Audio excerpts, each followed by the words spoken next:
Boa noite, amigos e amigas do Ideal Espírita. Uma satisfação estar aqui com vocês hoje para darmos continuidade aos estudos do Frater Joana, da série psicológica da mentora Joana de Ângeles.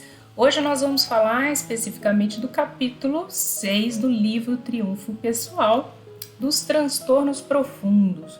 Hoje é um capítulo mais técnico. A mentora vem trazermos para esclarecimentos alguns conceitos sobre esses transtornos que acometem a todos: depressão, transtorno obsessivo compulsivo e esquizofrenia. É importante aqui, antes de iniciarmos o nosso estudo, ressaltarmos que nós não temos nenhuma pretensão aqui de darmos diagnósticos sobre esses transtornos, nem tratamentos, não temos aí bagagem para isso, né? É importante ressaltarmos que esses transtornos, eles precisam ser acompanhados por profissionais da área da saúde mental, altamente capacitados, como psiquiatra, neurologistas, psicólogos.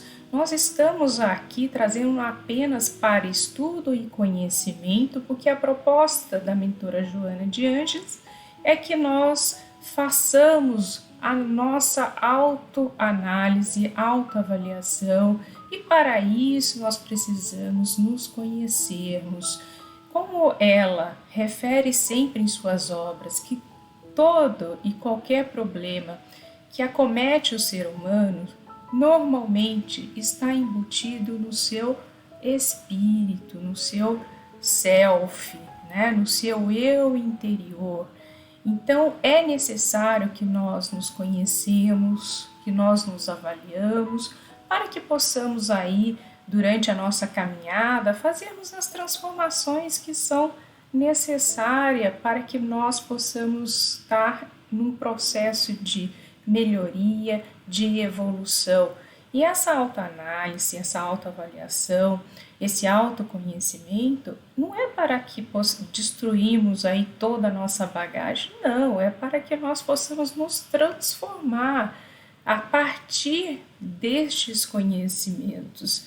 Então, às vezes a gente, quando ouve a palavra autoanálise, né, a gente reforma íntima, a gente acha que a gente vai destruir tudo que a gente já vivenciou e já viveu. Não, é a partir dessas experiências a gente conseguir nos analisarmos e vermos o que é necessário fazer para que ocorra as modificações, para que nós possamos realmente trilhar um caminho evolutivo, de melhora, né? E através disso nós temos que buscar o conhecimento. Sem o conhecimento nós não vamos conseguir mudar o que é necessário, fazer essas transformações, né?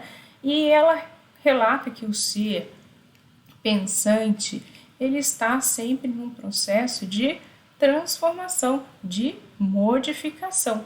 Quanto mais conhecimentos nós tivermos, melhor nós vamos conseguir trabalharmos e vamos conseguir nos modificarmos. A saúde física, mental e espiritual sempre foi a busca maior de todos nós, né? Quem não quer ter uma saúde física em perfeitas condições? Para isso, o que nós buscamos? Uma boa alimentação, atividade física, né? Para a saúde mental, uma boa leitura, pensamentos elevados, vigiar os nossos pensamentos, né? Vigiar os estímulos que nós buscamos, isso é muito importante, né? E a espiritual, manter esse vínculo com a divindade, através das nossas orações, através dessa sintonia de energias positivas. Então esse sempre foi o nosso propósito, a gente está sempre buscando manter o equilíbrio entre a saúde física, a saúde mental e a saúde espiritual. E para isso nós temos que trabalhar neste conhecimento, nessa construção de nós mesmos, não destruindo o que nós já vivemos, não querendo desfazer de tudo que nós vivemos, porque também serve de experiência, também serve de bagagem, também serve de exemplo para que a gente possa, a partir daí, fazer as modificações que são necessárias. Essa sim é a nossa grande proposta. E a mentora Joana de Angelis, que traz essa obra brilhante, que merece realmente ser muito bem estudada, ela vai trazendo para nós conceitos que são importantes e nos ajudando nesses esclarecimentos. Nesses capítulos, ela inicia realmente falando sobre o self, a importância dessa transformação, né, de como que é importante a gente se conhecer e fazer essas modificações. Ela também, ao iniciar falar de cada um desses transtornos, primeiro ela classifica cada um desses transtornos, dá a nomenclatura de cada um desses transtornos, depois ela coloca as características que cada um desses transtornos apresentam e no final ela sugere a terapêutica. Então é um estudo bem didático, mais profundo e extenso. Então nós vamos tentar aqui passar todas as mensagens que estão dentro do capítulo, mas eu sugiro vocês que, tendo a oportunidade, tendo tempo, que possam voltar e lerem esses capítulos, porque lá tem alguns detalhes que são importantes que às vezes num estudo a gente não consegue passar todos os detalhes. Então eu sugiro que fique aí como dever de casa, que vocês possam reler o capítulo 6 e ler um pouquinho sobre esses transtornos, que é bem interessante e vai enriquecer aí o estudo de todos vocês. Nós somos aqui apenas mediadores, mas é importante que vocês também leiam em casa. Então nós vamos falar um pouquinho aqui do self, né? O self avança no rumo da consciência que enfrenta novos desafios até alcançar o nível cósmico ou de plenitude. Então esse ser interior, né, esse espírito, ele está em processo de evolução. E para onde nós estamos caminhando? Para a plenitude. Então é esse o nosso processo de evolução, caminhar sempre para a plenitude. E no início, bem, ela faz uma reflexão muito interessante. Ela nos convida aí a saber quais são as causas dos nossos transtornos, né?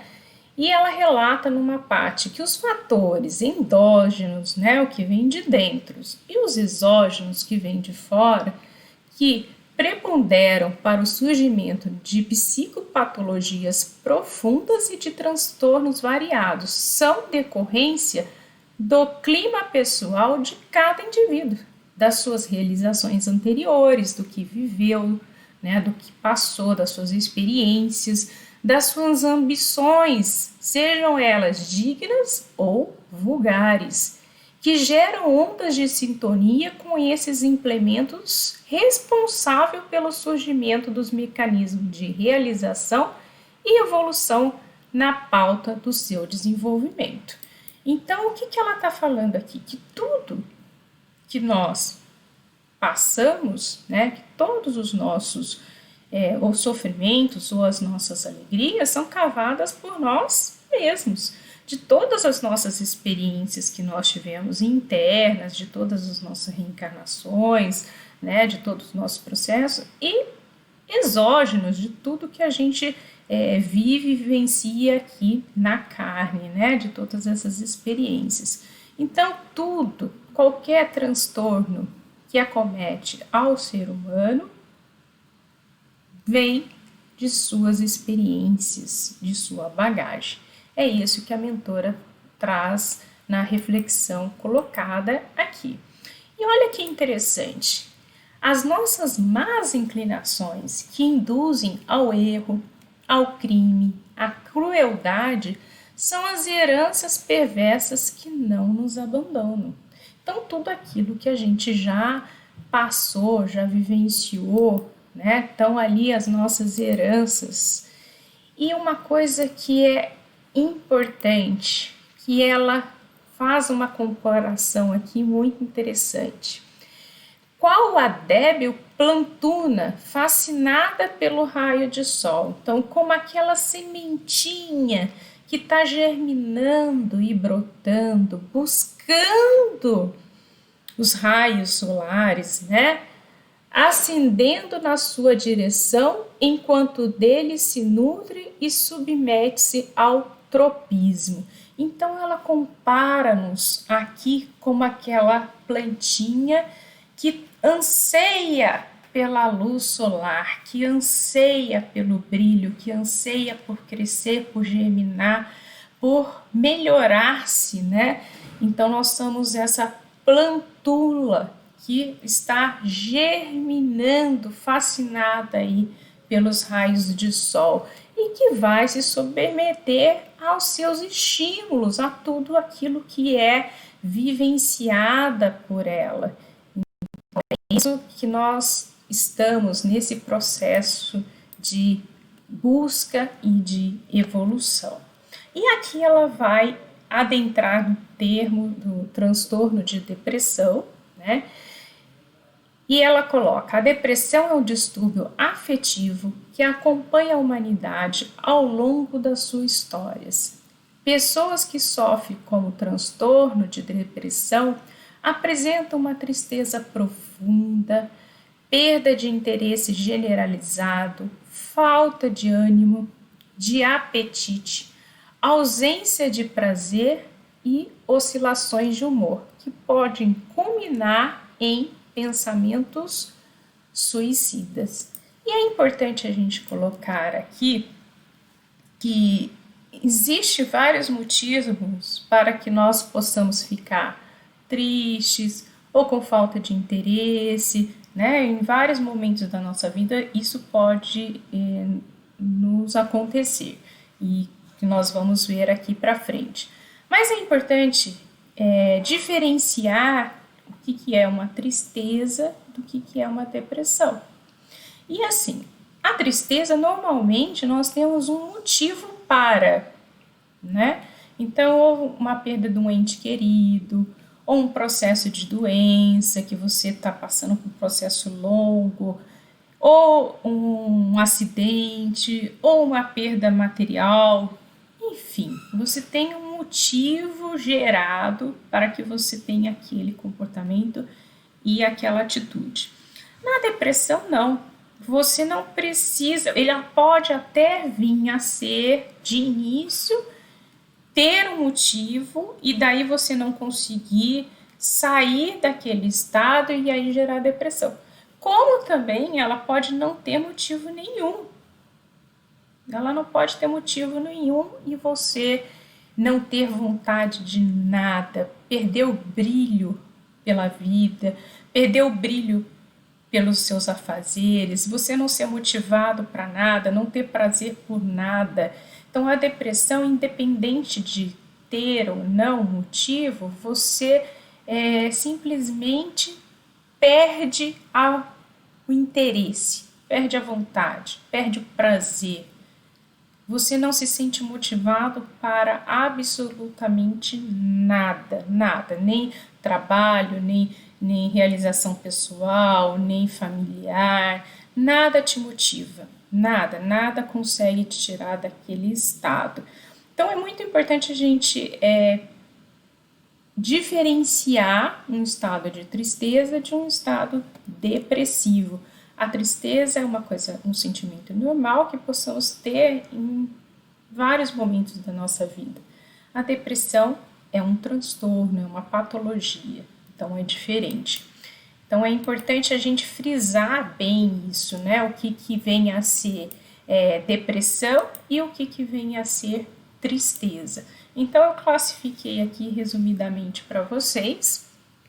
Tristeza tem um motivo justificável e a pessoa sabe por que está triste, podendo ser um desapontamento, um fracasso pessoal, é temporária e diminui à medida que o tempo passa, então conforme você vai se resolvendo, você vai entendendo o que aconteceu, essa tristeza vai passando.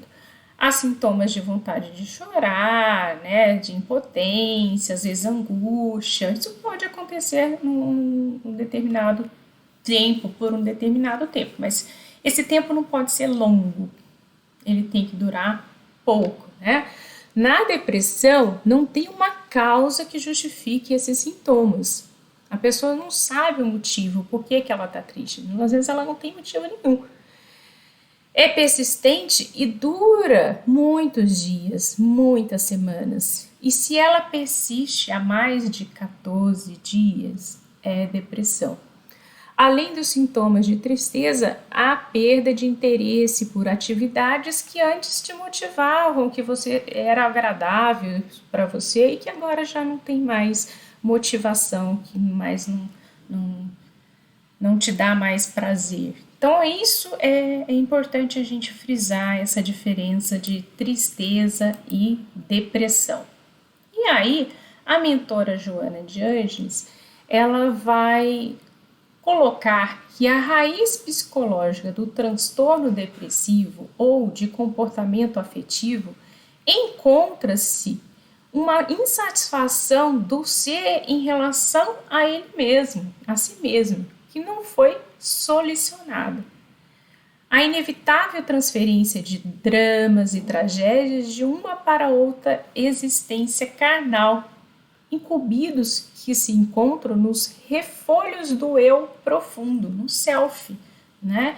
Então, tudo aquilo que a gente já vivenciou em outras experiências e que não foram, né, solucionadas, em que não foram resolvidas, isso vai ficando no eu profundo, no self, que aí em determinado momento ou situação isso pode vir à toma e aflorar.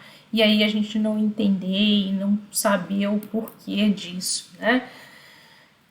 Predomina no self o conflito resultante da frustração de desejos não realizados, nos quais impulsos agressivos se rebelaram, ferindo a estrutura do ego, que emerge em surtas revoltas, silenciando os anseios e ignorando a realidade. Quando degenera o intercâmbio entre o self e o ego, o indivíduo perde o direcionamento das suas aspirações e entrega-se a injunções conflitivas, tombando não poucas vezes nos transtornos obsessivos. Então, o conflito entre o self e o ego. O ego, né, na sua superficialidade, né, nos desejos superficiais, né, no orgulho, na vaidade, né, e o self como um ser mais profundo, na necessidade de se melhorar, de se modificar, de querer ser melhor, né? Então existe esse embate aí, esse conflito entre o ser superficial, que é o ego, né? E o ser profundo, que é o self. E a mentora coloca: a depressão tem a sua gênese no espírito, que encarna com alta dose de culpa, quando reteando no processo de evolução sobre fatores negativos que lhe assimilam a marcha e de que não se resolveu por libertar-se em definitivo. Essa palavra culpa, vocês vão perceber aqui que ela aparece em grande parte de todos os transtornos. O quanto que o espírito, o self, o eu interior, quando ele não se liberta do processo de culpa, o quanto que ele adoece. Então é importante nós trabalharmos essa questão da culpa, porque em todas as falas e de todos os transtornos vocês vão perceber essa frase: a culpa como gatilho para que desenvolva em nós esses transtornos. Então é importante nós nos livrarmos do sentimento de culpa, porque ele pesa e ele nos adoece, ele nos enfraquece. Então vamos trabalhar na questão da culpa, para nos livrarmos desses sentimentos, para que possamos conseguir caminhar no nosso processo evolutivo. Somente sem a culpa que nós vamos conseguir isso. Existem várias causas da depressão, isso é importante. Nós temos fatores fisiológicos que vão desde alterações hormonais, nos neurotransmissores, que nós vamos estar vendo aqui um pouquinho para frente, né? Fatores psicológicos, então passar por um processo de luto, de perdas, de frustrações.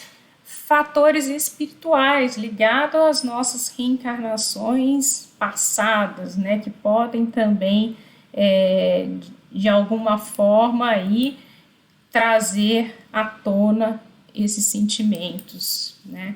E eu vou descrever aqui muito rapidamente para nós algumas etiologias, algumas causas da depressão, tá? A questão genética, um histórico familiar, então se você tem na família algum ente com depressão, a chance de você ter a depressão é maior, né? Pode aumentar o risco, não significa que você vai ter, mas pode aumentar o risco. Desequilíbrios químicos no cérebro, aí nós estamos falando dos neurotransmissores, que existe uma falha de neurotransmissores, né, ou aumento ou a falta de dopamina, serotonina, que nós vamos ver um pouquinho aí para frente, que envolve diretamente na relação do nosso humor e da nossa vontade, dor e perda, né? Embora o luto seja uma resposta normal, a gente se entristecer, ficar um tempo vivenciando o luto, mas ele tem que passar, a gente não pode ficar agarrado nesse luto, porque senão acabamos nos adoecendo. A solidão, sentir falta do apoio familiar ou de amigos, pode aumentar o risco de depressão. Personalidade, se é uma pessoa mais vulnerável, né? Tem alguns traços da personalidade, como a baixa autoestima, né, ou excesso de autocrítico, né, então você se sentir incapaz, que você não é capaz, que você não tem condições, que você não consegue fazer nada, isso pode gerar a depressão. Traumas ou abuso no passado, abuso físico, emocional, pode levar à depressão na fase adulta. Tensão financeira, às vezes está passando por um problema muito grave, você outras pessoas dependem do seu trabalho, isso pode gerar uma depressão, já se você não tiver condições de manter uma família, né? Desemprego, que aí gera a questão financeira também. Doenças, então às vezes um processo de tratamento de doença muito longa, como câncer, né? Que mexem muito com o emocional, pode gerar depressão.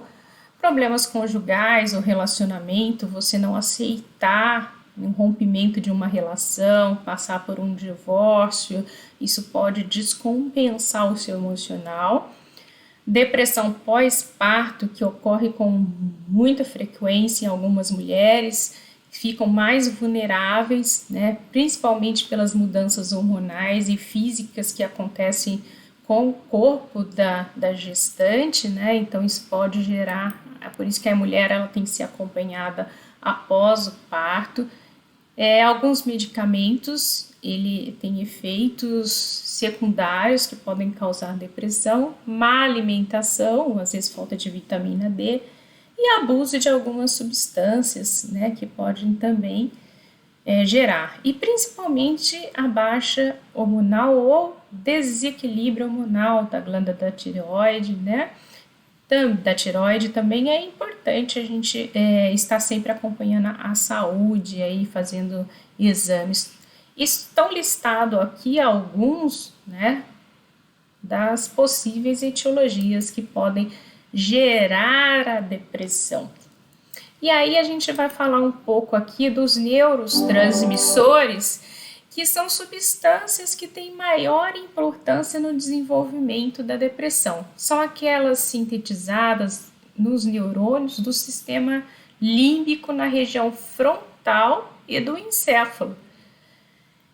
Com destaque aí a serotonina, né, grande responsável pela reação de estresse, pelo controle de humor nosso, né, a noradrenalina, a dopamina, que nos dá, impulsiona para a vontade, glutamato, são responsáveis aí pelo o quadro de depressão. E nesses casos tem que ser avaliados, acompanhados e tratados com o medicamento adequado. Então é importante também, no caso de depressão, a gente está acompanhando essa parte fisiológica, né? Então está acompanhando aí como que estão os nossos neurotransmissores, que eles são muito importantes. Bom, a Joana de Ângeles, ela vem aqui chamar um pouco mais a atenção pela questão psicológica, né? Esse sentimento de luto e de perda é inevitável por ferir o self.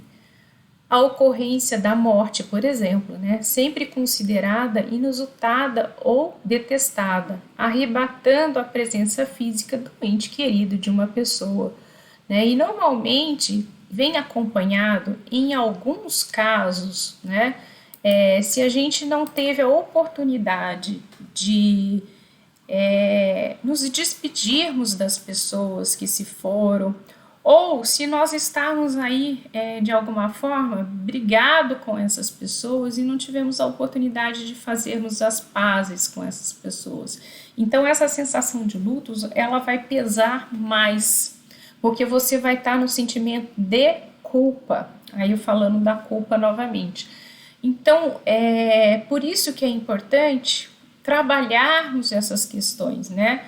Porque a culpa ela vai pesar de uma forma em que vai poder ser o gatilho que vai desencadear em nós ali um processo depressivo. Então, a culpa, no caso do luto, é quando você ocorre um luto inesperado, né, a perda de um ente querido inesperado, e que às vezes você estava num embate com esse ser e você não teve a oportunidade de fazer as pazes aí. E isso é uma das grandes causas aí desse luto. Qualquer tipo de perda produz um impacto aflitivo, perturbador, como é natural. Demora-se algum tempo, que não deve aí exceder de 6 a 8 semanas para que a pessoa saia desse luto, né? No entanto, quando se prolonga, vai agravar e com o passar do tempo, isso acaba virando patológico. E aí exige uma terapêutica bem elaborada para tirar o indivíduo dessa situação. Devemos expor os nossos sentimentos, devemos exteriorizar com frequência e naturalidade a relação de todos aqueles que constituem o nosso clã familiar. Então, essa é uma parte muito importante aqui do estudo, que ela coloca a necessidade de nós estarmos sempre expondo para aqueles que convivem conosco e que fazem parte do nosso vínculo, né, seja familiar, de convívio, os nossos sentimentos, né? Então, quantas vezes a gente perde a oportunidade de dizer a uma pessoa que convive conosco o quanto nós a amamos, o quanto nós admiramos, nós gostamos daquela pessoa. Quantas oportunidades a gente perde de dizer, né, para aquela pessoa o quanto ela é querida, o quanto ela é amada. E isso é tão importante, gente, que no momento nós estamos aqui, nós estamos no nosso dia a dia, no nosso convívio, num outro momento nós não vamos estar mais. Então lembremos sempre disso. Quando você estiver de frente com uma pessoa que você tem uma afeição, que você tem um carinho, que você tem um amor, não perca a oportunidade de dizer isso. A gente não se expressa, a gente não expressa os nossos sentimentos. E é fundamental que a gente faça isso, que a gente se abra com mais frequência para aqueles que nós amamos e gostamos. Então é isso que a mentora ela nos pede, para que nós possamos realmente passar essa afetividade para aqueles que estão junto conosco. Eu achei isso muito bonito, sabe? E que são coisas que às vezes a gente não reflete, né? Não tá ali no dia a dia pensando, e que ela chama a atenção para nós. Repete as oportunidades desperdiçadas. Então vai repetindo essas oportunidades que a gente desperdiça, né? Nas quais se pode dizer aos familiares quanto eles são importantes, o quanto eles são amados, né? Para que possamos evitar futuros transtornos de comportamento quanto à culpa. A culpa, novamente aí, gente, instalar-se de forma de arrependimento pelo não dito, pelo não feito, mas, sobretudo, pelo mal que foi dito, pela atitude infeliz num momento perturbador. Então, às vezes, no momento de raiva, né, de briga, nós estamos ali envolvidos naquela psicosfera, né, aquelas influências. Às vezes a gente fala coisas que a gente não quer, a gente briga, a gente xinga. E por que não depois que passa, a gente, ao fazer as pazes, a gente não repõe e modifica esses sentimentos? Por que a gente não se desculpa? Por que a gente fala, olha, eu falei aquilo da boca para fora, não tinha intenção de fazer aquilo, não tinha intenção de falar aquilo, né? Então, quantas oportunidades a gente deixa passar? Quantas oportunidades de não deixar a mágoa se instalar, o rancor não se instalar, o ódio não se instalar? E quanta psicosfera mental, espiritual a gente atrai para o ambiente familiar, o ambiente de trabalho, o ambiente de convívio social? Quantas vezes isso acontece, né? Então é importante, quando houver, né, esses momentos de briga, de raiva, que a gente, ao fazermos as pazes, a gente também fale para o outro, se desculpe, peça desculpa, gente. Olha, desculpa, eu errei, eu estava com a cabeça quente, eu não queria fazer isso. Isso é muito importante. Refazer, corrigir os nossos erros. Então, essa passagem, né, no livro me chamou muita atenção, porque realmente é o que acontece conosco todos os dias, não é verdade?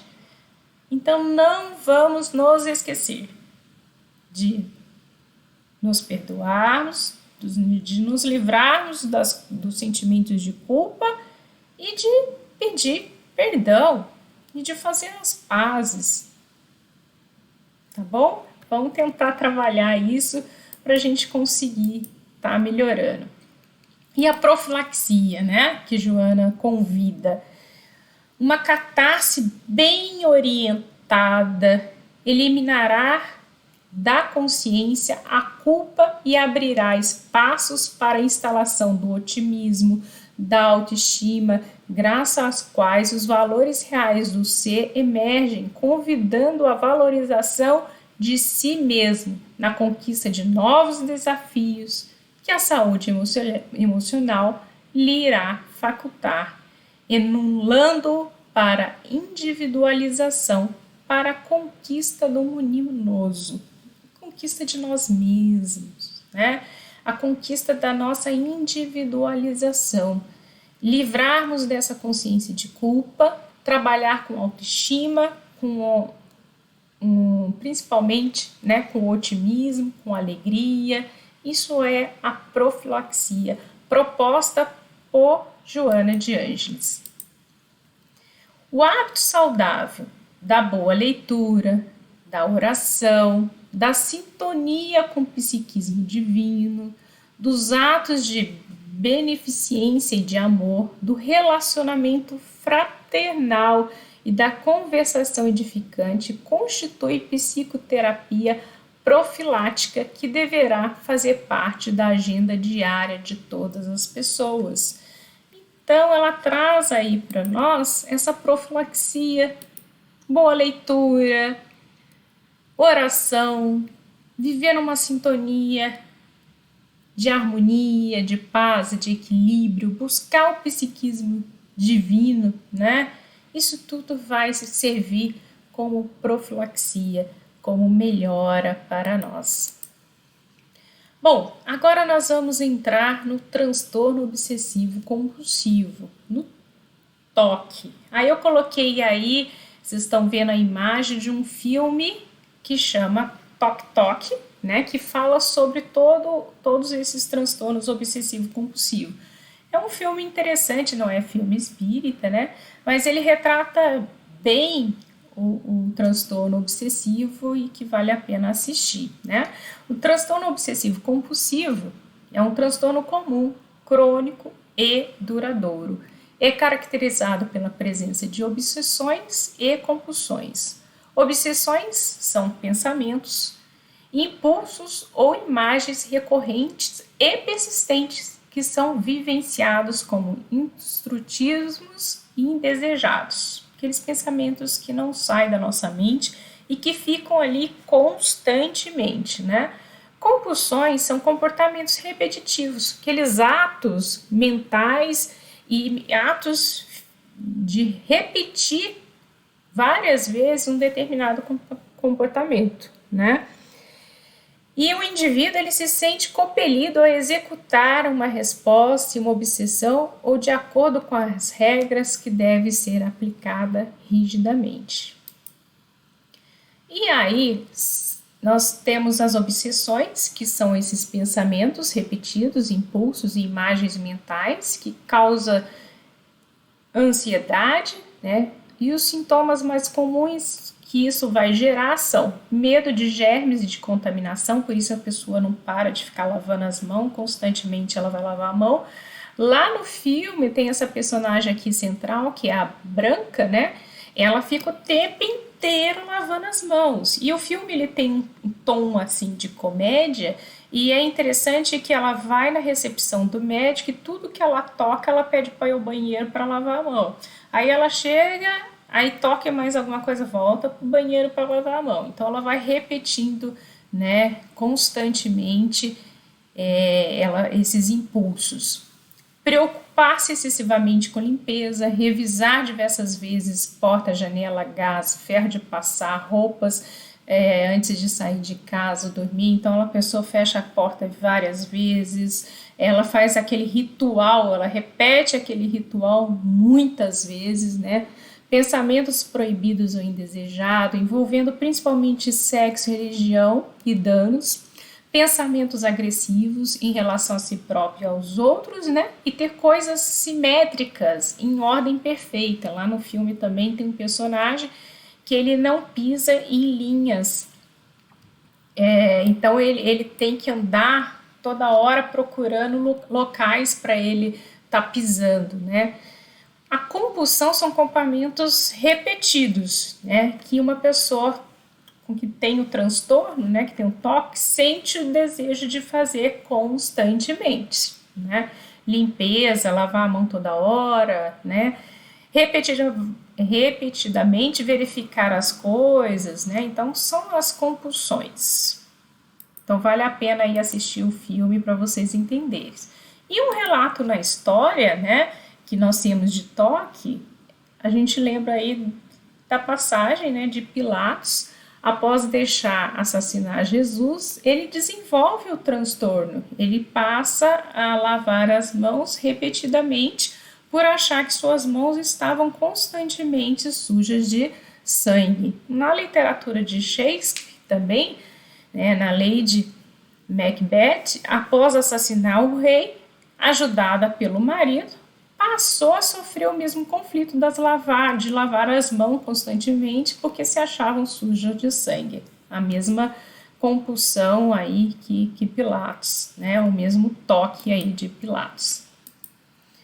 E fatores psicológicos relacionados. Portadores de caráteres obsessivos apresentam-se invariavelmente sistemáticos, impressionados pela rigidez de comportamento, inclusive para com eles próprios. São portadores de sentimentos nobres, confiáveis, dedicados ao trabalho, que exercem até o excesso, No entanto, foram vítimas de ambientes emocionais duramente severos, né? Sofreram imposições descabidas e tiveram que obedecer sem pensar. Única maneira de se livrar das imposições e castigos dos adultos, reprimidos desde cedo as suas emoções. Então, não podiam se expressar, né? Eram crianças que não tinham condições de se expressar, não eram permitidos.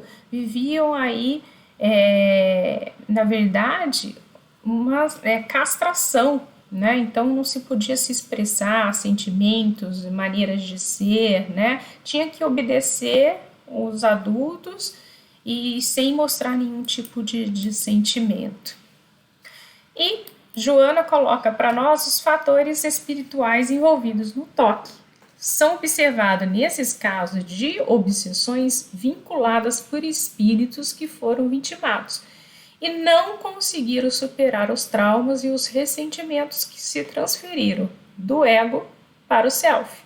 E agora, erroneamente, transformam em instrumento de vinganças através da vínculo-se através das ondas mentais, principalmente na consciência de culpa das suas antigas vítimas, né?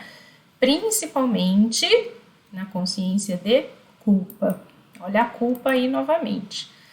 E a mentora sugere algumas psicoterapias para esse transtorno.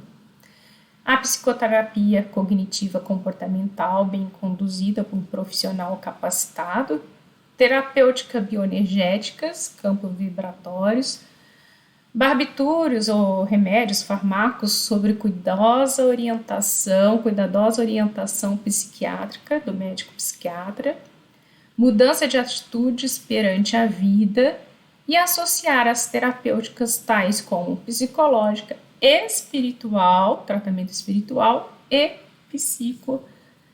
psiquiatra e psicoterapia também. Bom, agora nós vamos entrar na esquizofrenia. Gente, desculpa a correria, mas é porque esses transtornos são bem extensos, o capítulo é extenso, então eu estou passando rapidamente, por isso que eu sugeri que vocês pudessem em casa fazer as leituras também. A esquizofrenia é um distúrbio que afeta a capacidade da pessoa de pensar, de sentir e se comportar com clareza. Ela fica um pouco alienada. O portador vive em fase de alienação, afastando-se do convívio social. Então, é aquela pessoa que evita o convívio social. Segundo Bleuner, a vítima sofre de desagregação do pensamento, ele fica confuso, a mente não raciocina corretamente, dificuldade de exteriorização dos sentimentos, porém eles não são imunes à afetividade, mas têm dificuldade de se relacionar. Fatores hereditários preponderantes, enfermidades infecto-contagiosas e suas sequelas, prejuízos que impõem aos neurônios cerebrais, dificultando a sua sinapse, né, passagem de informação de um neurônio para outro. E pode ocorrer também em casos de traumatismos cranianos. O transtorno cruel sofrido pelo indivíduo ou grave distúrbios familiares, sociais e de trabalhos, de relacionamentos afetivos que os predispõem às fugas espetaculares para o quase autismo. Então, a pessoa, através de enfrentar, né, esses desafios da vida, ela pode não dar conta e aí querer se ausentar-se disso, né? Em indivíduos de compleição moral muito frágil, que não tem estrutura para lidar com essas dificuldades, sentimento de culpa das ações vivenciadas em existências anteriores. O que eu falei agora, gente? Sentimento de culpa, olha a culpa aí novamente, né? Alterações que afetam os neurotransmissores também, facultando algumas moléculas, neuropeptídeos, que são responsáveis pelo equilíbrio da comunicação, produzindo aí a alienação, né? As mentes que não é física emitem ondas especiais que são captadas por outras equivalentes. que sincronizam com as emissões que lhes são direcionadas. Então, aí na questão da esquizofrenia tem uma coisa muito importante que é o intercâmbio de pensamentos de uma mente para outra. Há em todo o universo intercâmbio de mente, de pensamento, de vibração e de campos de energias, né? Então nós estamos o tempo todo trocando essas energias, né? Esses pensamentos com outros espíritos também. Então, quanto que é importante aí a gente vigiar os nossos pensamentos, né? Então, orar e vigiar, ele cabe bem nessa situação, né? Quanto é importante. E os fatores espirituais relacionados aí com a esquizofrenia. As afinidades psíquicas, a sintonia vibratória permite que sejam decodificadas mensagens mentais por outros cérebros que as captam, conforme os admiráveis fenômenos parapsicológicos da telepatia, da clarevidência, da precognição, da retrocognição, cujas experiências em laboratório tornaram-nos cientificamente comprovados. Então, nós temos aí a ciência comprovando, né, que existe realmente sintonia vibratória de mentes, né, de outras mentes. Não havendo a destruição do self quando ocorre a morte, quer dizer, nós não perdemos, né, o ser interior, o self, ele mantém mesmo após a morte, né? A mente prossiga enviando suas mensagens. Então, o self continua, então a mente, né? Quem morre é o corpo físico, é o corpo orgânico. Quem morre é o cérebro, não é a mente, né? Então, os pensamentos, as transmissões fluídicas, elas vão continuar acontecendo. Isso vai manter aí essas vibrações, né? Que se fazem captadas por estações mentais ou com campos psíquicos, dando curso às inspirações, às percepções enobrecidas ou perturbadoras, facultando o surgimento das nefastas obsessões e efeitos calamitosos. E Joana sugere a psicoterapia para a esquizofrenia também. A saúde mental somente é possível quando o self, o ser interior, estruturado em valores éticos nobres, compreende a finalidade precipua da existência humana, direcionando os seus sentimentos e conhecimentos em favor da ordem, do progresso, do bem-estar de toda a sociedade. Então, quando nós entrarmos em sintonia com todos, buscando aí a saúde física, mental e espiritual. Todas as terapias acadêmicas procedem valiosas e oportunas. Fluidoterapia, esclarecimento do agente perturbador, consequente labor de socialização do paciente através de grupos de apoio. Como que grupos de apoio são importantes? Atividades espirituais e núcleos próprios, onde encontrará a compreensão, né? O passe, o estudo da doutrina, fraternidade e respeito humano que impulsionarão ao encontro com o ser profundo em clima de paz. Nós vamos encerrar aqui. Agradeço a oportunidade de estar com vocês para mais um estudo. É enriquecedora a obra da Joana de Ângeles. Desculpem hoje a correria, porque eu queria passar para vocês as informações contidas no livro, mas espero que vocês tenham aproveitado e espero em breve estar com vocês novamente. Muita luz, muita paz no coração de vocês e que Deus nos ampare e nos abençoe sempre. Que assim seja. Muita paz. Um abraço para todos. Olá a todos, boa noite. Passamos agora à segunda parte, que é o estudo de um capítulo do livro Jesus, o Evangelho, à luz da psicologia profunda. Hoje, com o capítulo 4, Diversidades de moradas.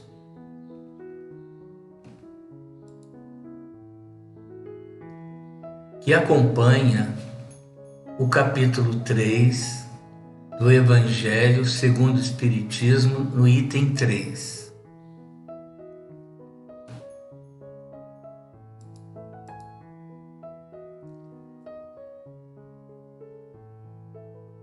Diversidades de morada. Há muitas moradas na casa de meu Pai.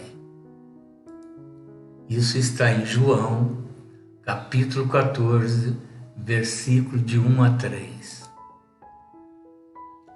E no Evangelho segundo o Espiritismo, no capítulo 3, no item 3, nós lemos que nos mundos mais adiantados, a vida é, por assim dizer, toda espiritual.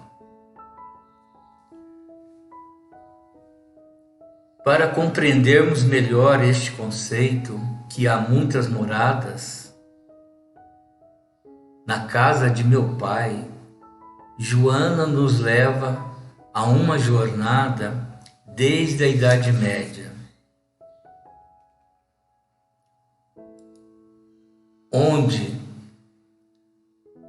a ingenuidade medieval explicava que as estrelas fulgurantes no infinito eram lâmpadas mágicas para iluminar a noite por misericórdia de Deus.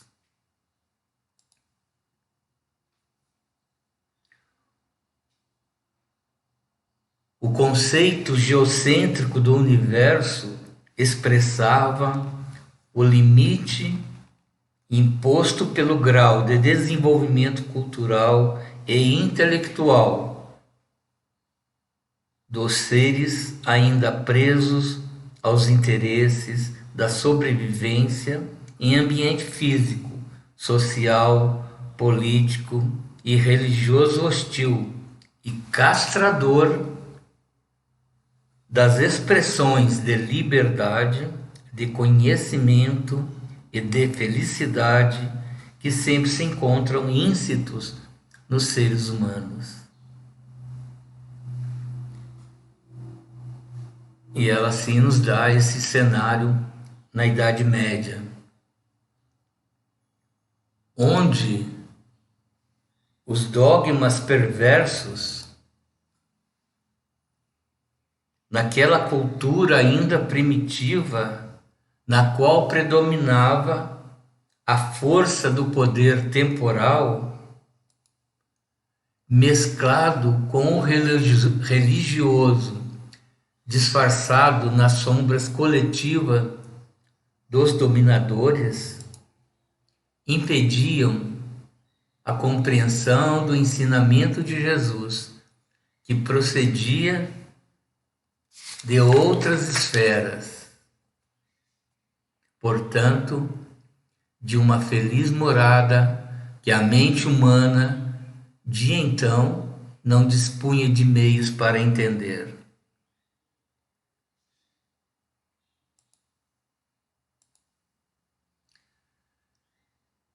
E aqui, Joana de Ângeles coloca aqueles conceitos dos níveis de consciência.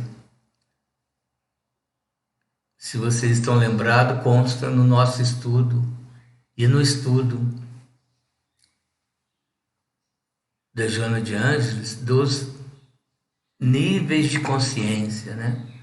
Que são aqueles níveis de consciência de sono sem sonhos, de sonho com leves sonhos, de consciência desperta, de consciência iluminada, né? E ela vai nos dizer que naquela época, vivendo níveis de consciência muito primitivos, em sono e com leves sonhos, não era possível alcançar outros degraus, em razão do conhecimento e do pensamento se deter ainda nos estágios primitivos e mitológicos, né? Esse estágio constituíram base para o estabelecimento de alguns princípios religiosos mais compatíveis com as necessidades apenas existenciais, relacionando-os interpretativamente com as propostas morais e espirituais neotestamentárias, né, apresentadas por Jesus. Então eles faziam apenas uma relação interpretativa, devido ao seu estágio ainda primitivo e mitológico na Idade Média.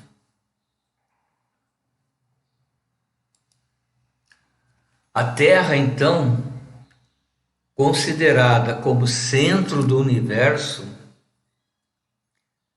era o núcleo fundamental do pensamento cultural e religioso, estabelecendo que o reino dos céus se desenhava em torno do globo como se fosse também um dos áulicos girando à sua volta, sempre acima, porque abaixo se encontrava o inferno de punição eterna, compatível com a sombra coletiva encarregada de coibir o desenvolvimento e o comportamento da sociedade.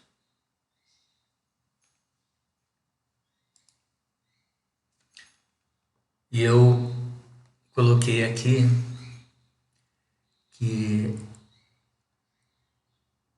pela astronomia até 1949 nós na Terra ainda podíamos nos sentir especiais. Nosso sistema solar era o mais raro de todos, abençoado com planetas e luas. E nós pensávamos que a ciência, né, que a grande profusão de estrelas apenas uma profusão estéreis que nunca tinham gerado mundos. Porém, neste ano, 1949, o astrônomo Gerhard Kuiper surpreendeu o mundo ao afirmar que o nosso mundo não era assim tão especial, porque, né, cada estrela tem seus próprios mundos.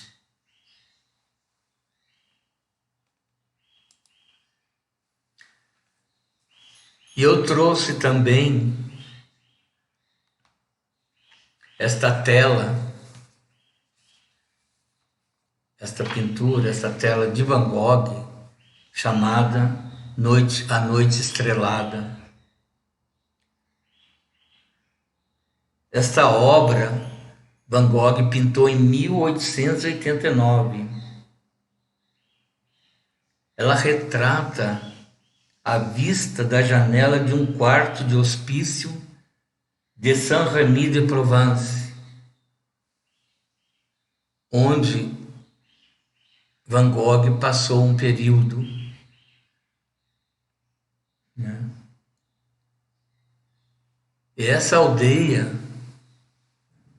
que está na pintura, ele desenhou de memória de uma aldeia que ele conhecia.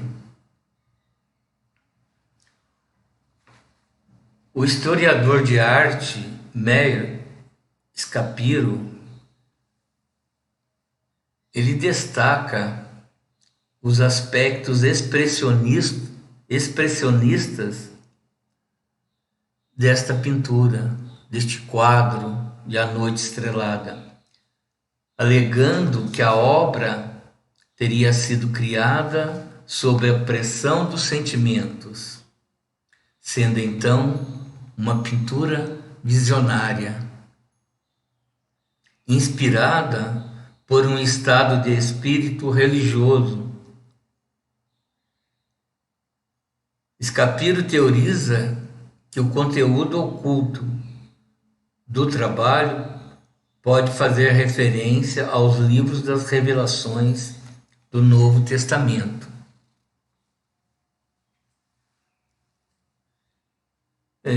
Van Gogh, em carta a seu irmão, ele diz que considerava nesta obra um fracasso por causa do tamanho das estrelas.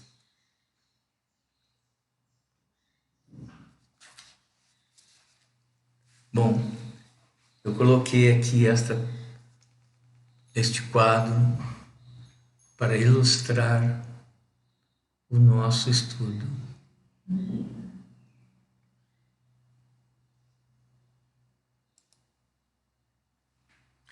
Continuando, voltando ao estudo às diversidades de moradas, ao conteúdo de Joana de Ângeles, ela fala que a cristologia em que se fundamentava a Igreja Antiga e ainda permanece, apesar das atuais conquistas indiscutíveis da astrofísica, considerando Jesus, Deus, em total embriaguez conceitual, que se opõe à realidade de Jesus homem, filho e não pai, não se diluindo no mistério da Santíssima Trindade, próprio ao pensamento mítico ancestral, considerava que essas moradas poderiam ser identificadas como o paraíso, o purgatório e o inferno, para onde eram recambiadas as almas após a morte física do corpo, com a sua fidelidade ou não, ou o não cumprimento dos postulados evangélicos. A pobreza e a aridez desse pensamento fanático esqueciam ou condenavam todos os povos nos quais a proposta de Jesus não havia chegado e onde, por sua vez, predominavam os excelentes ensinos também libertadores de Krishna, Buda, Lao Tse, Confúcio, Hermes Trismegisto e muitos outros missionários do bem e do amor. Então, Joana de Ângeles insere, nesta altura do estudo, esta referência aos psicoterapeutas especiais do Oriente, em que toda a obra dela, da série psicológica, ela traz como referência e como estrutura também de estudo. Krishna, Buda, Lao Tse, Confúcio, Hermes Trismegisto, cujas vidas expressavam a grandiosa anterioridade da sua procedência. Seus ministérios eram significativos e prenunciavam o momento de Jesus, que lentamente se inscreveria nos tempos afora, ampliando aqueles ensinamentos que o precederam.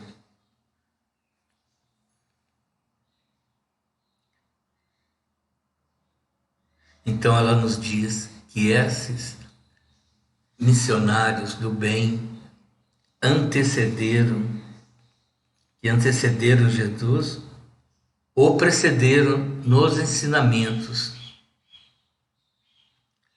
que, na perspectiva da psicologia profunda, todos eles foram libertadores das sombras coletiva e individual, sulcando o solo do ego para deixar que desabrochasse o self e todas as suas implicações na consciência geral.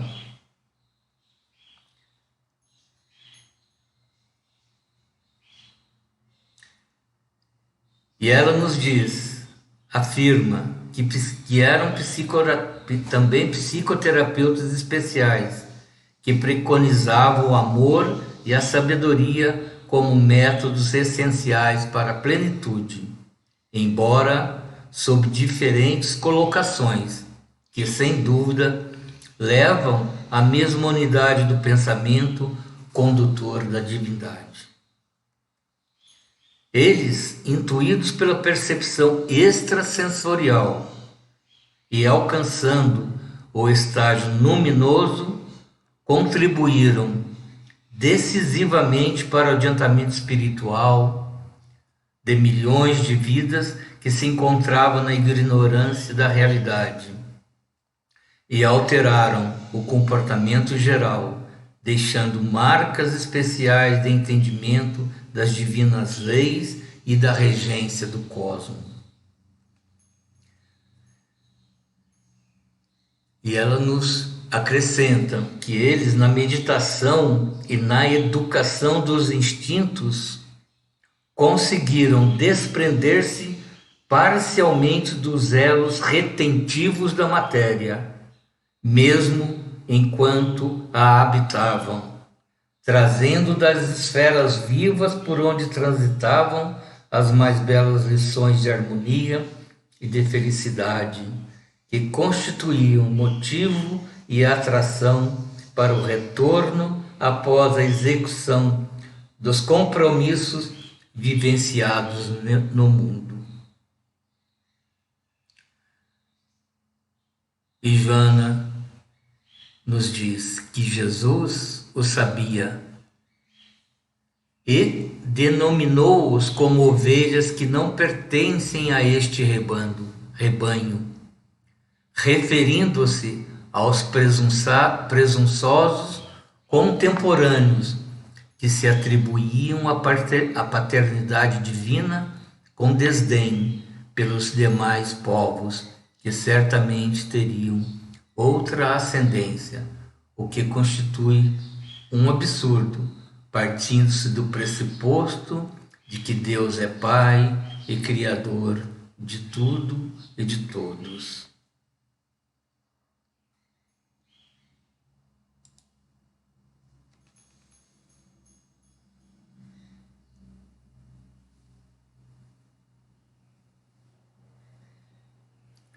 Jesus, homem, não apresentou métodos, técnicas, condutas especiais para conseguir seu reino. Ele é tudo isso, viveu todas essas expressões, apontando as muitas moradas que existem na casa do Pai. Referiu-se indubitavelmente aos mundos habitados que povoam o universo, graças aos milhões de galáxias que surgem umas e se consomem outras, absorvidas pelos buracos negros, exaltando a incomparável e insuperável glória da criação. Então nós vemos que Joana menciona os buracos negros, que atualmente são tão estudados e estão avançando a prospecção no sentido de examiná-los melhor.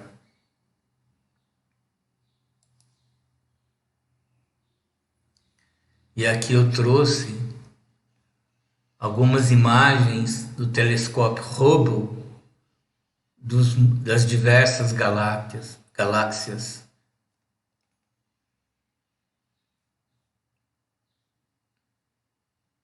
De muitas galáxias deste imenso universo.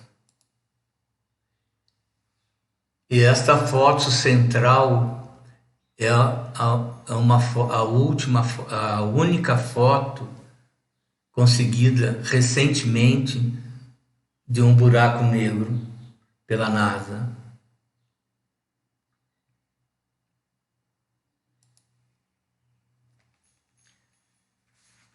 E encaminhando para o final do capítulo, Joana de Ângeles, em referência à graduação do espírito, da alma, né, que somos, ela nos fala que quanto mais primitivo o princípio espiritual, mais grosseiro é o mundo em que deve habitar, a fim de experimentar o desabrochar dos conteúdos psíquicos neles jacente, que se vão desenvolvendo conforme os fatores mesológicos, que são as relações entre os seres e o meio ou o ambiente, e circunstanciais, mesológicos e circunstanciais, guiados pelo fatalismo da evolução que nele existe, ascendendo na escala de evolução e transferindo-se de um para outro mundo conforme a necessidade do seu progresso, que jamais se encontra estanque.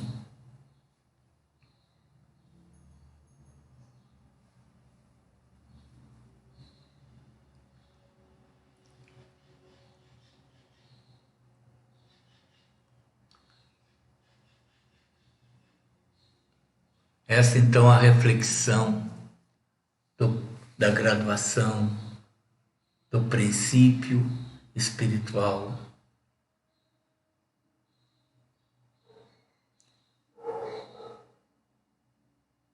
Nas suas diversas categorias e expressões.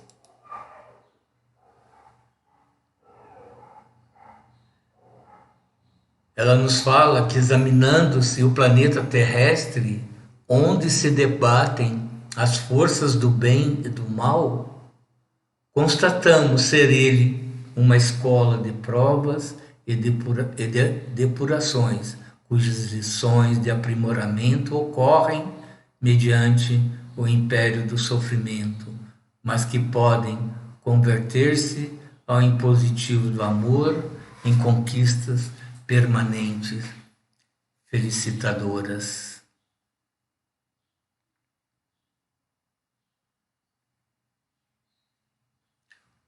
O planeta Terra é uma das moradas.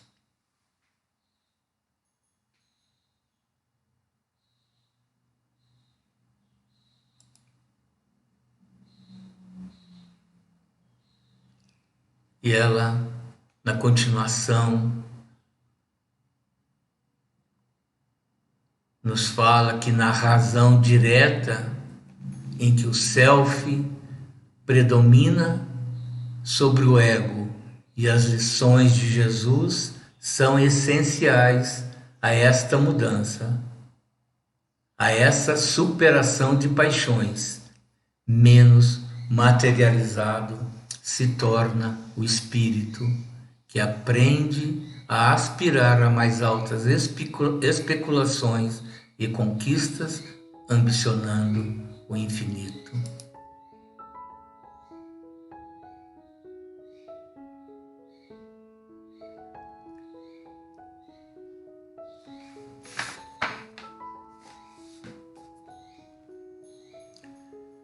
Jesus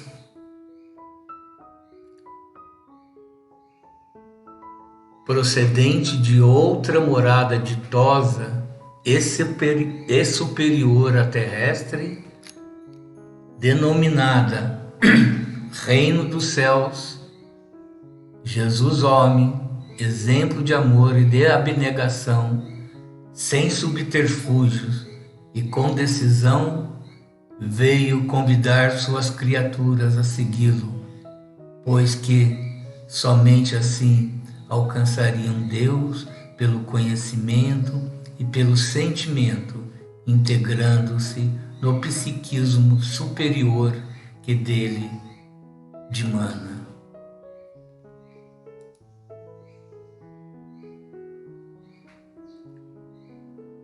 Com justeza, portanto, considerando a ignorância humana e elucidando quanto à necessidade da plenitude, explicou que há muitas moradas na casa de meu Pai, em convite subliminar, ao mesmo tempo direto, para que todos se empenhassem por alcançá-las.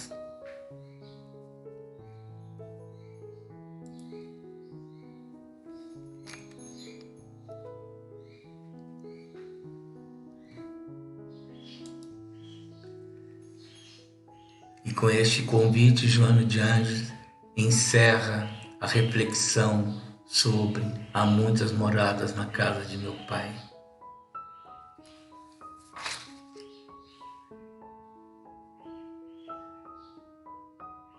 Eu espero que eu tenha despertado em você a vontade da leitura completa desse capítulo, para reflexões mais aprofundadas do capítulo e sobre você mesmo, de onde você veio, onde você está e para onde você vai. Muita paz, fique com Deus.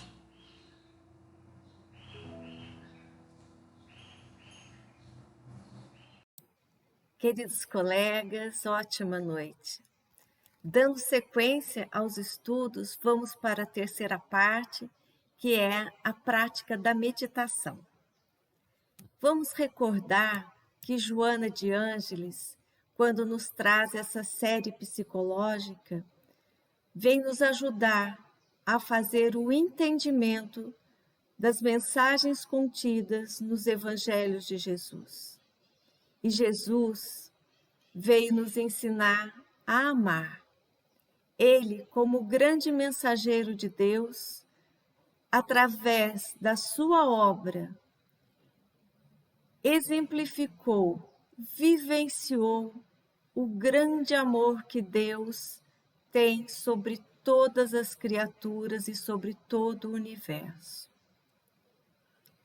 Vamos então nos recordar, analisar um pouco esses ensinamentos de Jesus, para que possamos captar a sua essência. Dando início, então, à prática de hoje, gostaria de convidá-los para buscar uma posição confortável, podendo estar sentados, com as costas eretas. Vamos prestar atenção em cada membro do nosso corpo. Vamos nos concentrar na nossa respiração e prestar atenção também na música. Iniciando com uma respiração tranquila, sinta o ar entrando pelas narinas, preenchendo os pulmões, toda a caixa torácica se expandindo e, na sequência, eliminando o ar pela boca, com os lábios entreabertos, esvaziando todo o pulmão, esvaziando todas as tensões, num processo de contínuo relaxamento.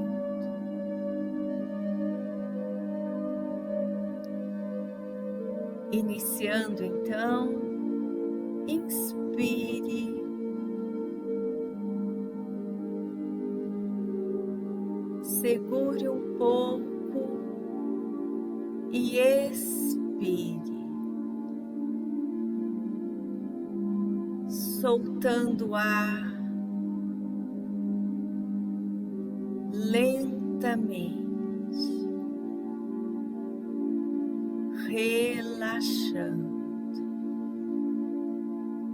relaxando a musculatura do couro cabeludo, das pálpebras, da face. Relaxe o pescoço, sinta a nuca relaxada, relaxe as costas, eliminando a sensação de peso.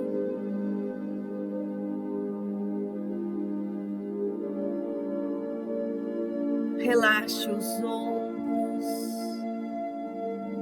o braço esquerdo, a mão esquerda, o braço direito, a mão direita. Relaxe o tórax. Inspire, retenha e elimine calmamente, suavemente,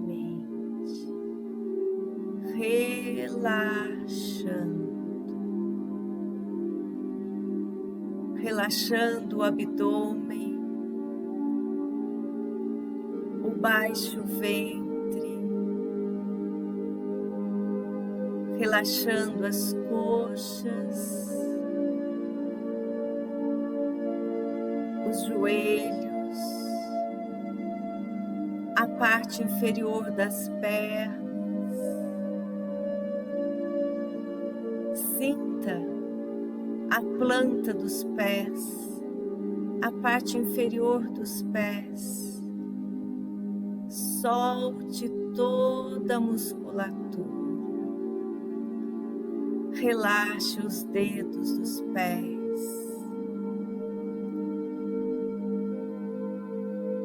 Inspire e expire delicadamente.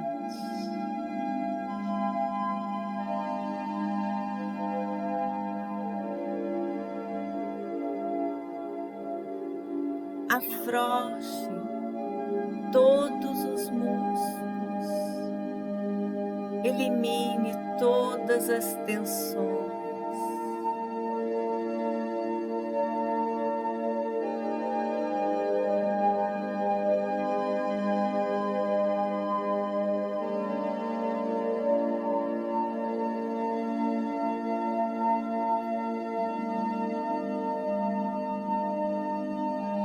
Sinta a sensação agradável do corpo mais leve.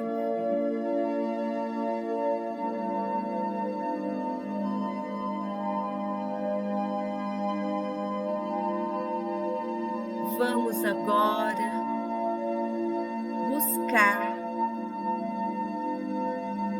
na tela mental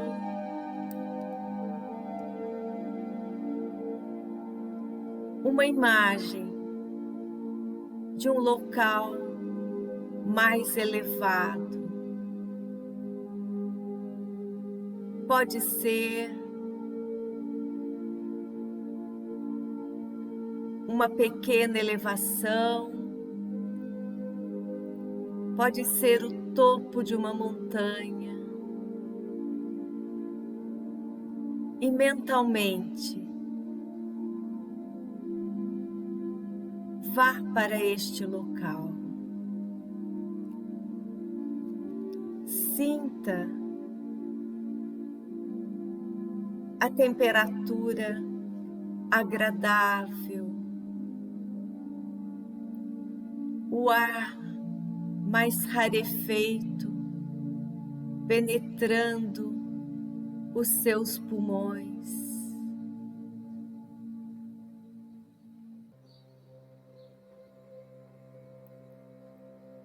Os raios solares a lhe tocarem a epiderme, numa sensação agradável, aquecendo o seu corpo, você sentindo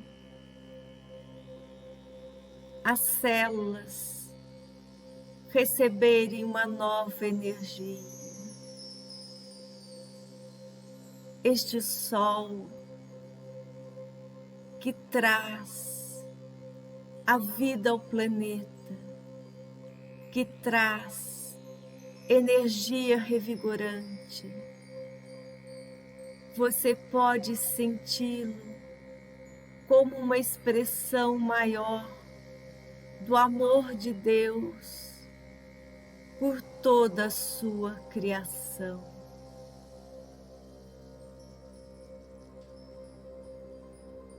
Vamos nos recordar de Jesus. Vamos nos recordar de todo o ministério de doação, de ação em prol ao próximo. Aquele movimento de amparo, de cura, de aconselhamento, de abnegação, fazendo ao próximo, derramando sobre cada um o amor de Deus, sem esperar nenhuma recompensa em troca. Deus, na sua infinita inteligência, poderia desejar que o amor viesse através de um aprendizado filosófico, de mensagens, de livros. Mas Deus escolheu que o amor seja transmitido de pessoa a pessoa. E enviou Jesus para exemplificar à humanidade terrena esta comunhão que podemos ter com Deus quando agimos em seu nome no auxílio ao próximo.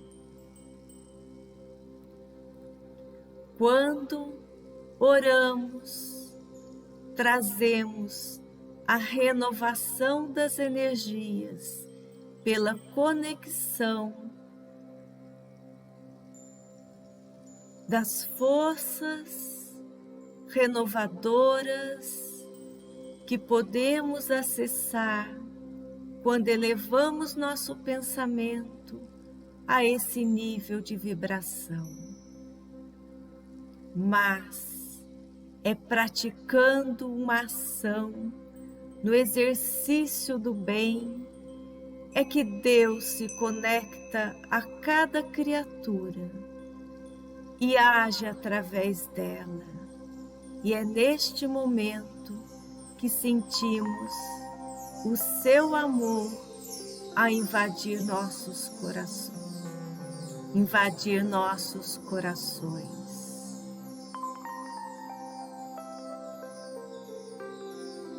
Inspire e expire suavemente. Vamos buscar em nossa tela mental um momento de nossas vidas onde sentimos amados. Pode ter sido na infância, na adolescência, na vida adulta. Recordemos dessa experiência e a emoção, o sentimento que vivenciamos, que experienciamos naquela situação.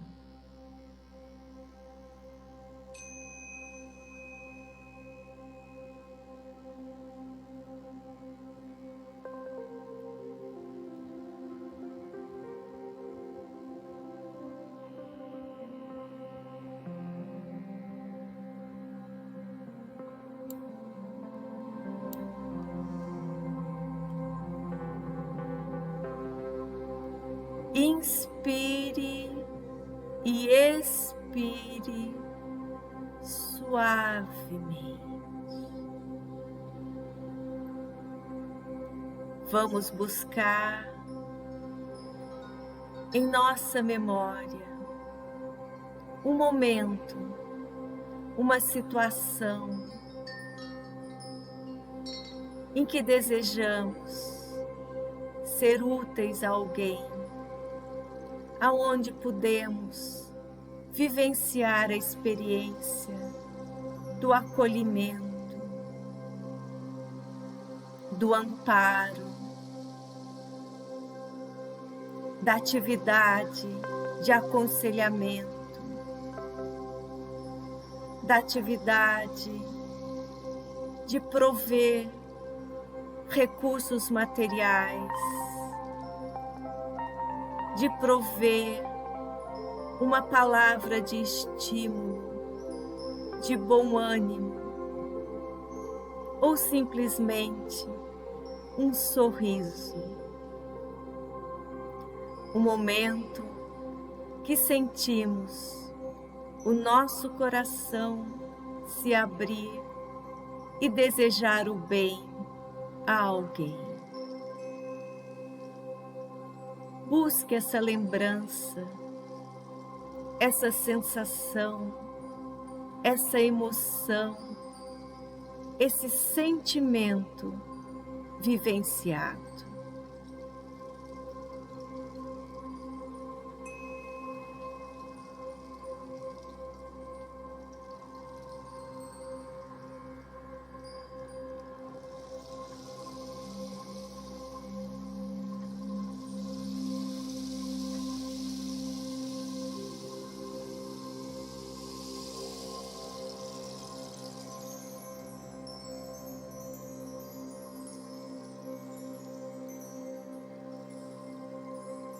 Quando praticamos o bem,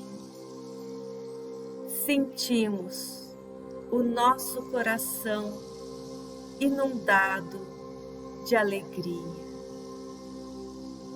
É essa conexão com Deus, quando agimos em seu nome, em benefício ao próximo, conseguimos nos conectar com seu amor e aprendemos dessa forma a desenvolver o potencial de amor que existe em cada um de nós em forma de semente que precisa ser adubada, irrigada e iluminada por essa energia maior que vem de Deus quando nos conectamos a Ele através das obras que realizamos em benefício de toda a sua criação.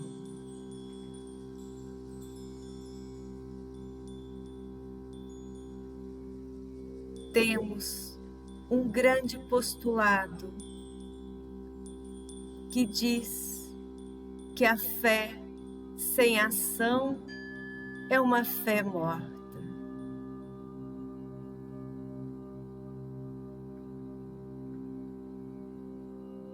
O exercício da ação, da ajuda ao próximo, do desejar ao bem, da prática efetiva dos ensinamentos de Jesus é que vai nos possibilitar o aprendizado do amor.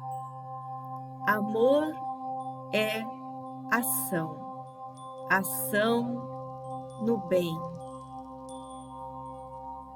em benefício do próximo.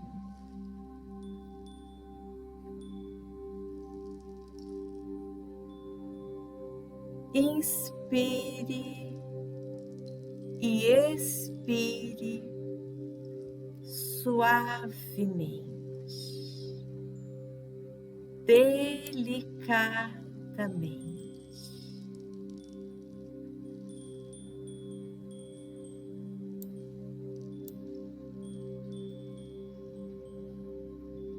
Vamos agora retornando ao nosso local de origem, buscando mexer as mãos, mexer os pés, abrindo os olhos. Inspire e expire suavemente.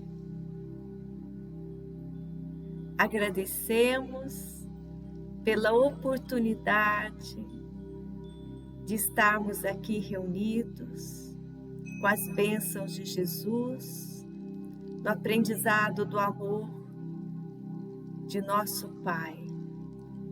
Agradeço pela sua companhia e desejamos em breve retornar a mais um estudo da meditação. Um grande beijo no coração de todos vocês. Até a próxima.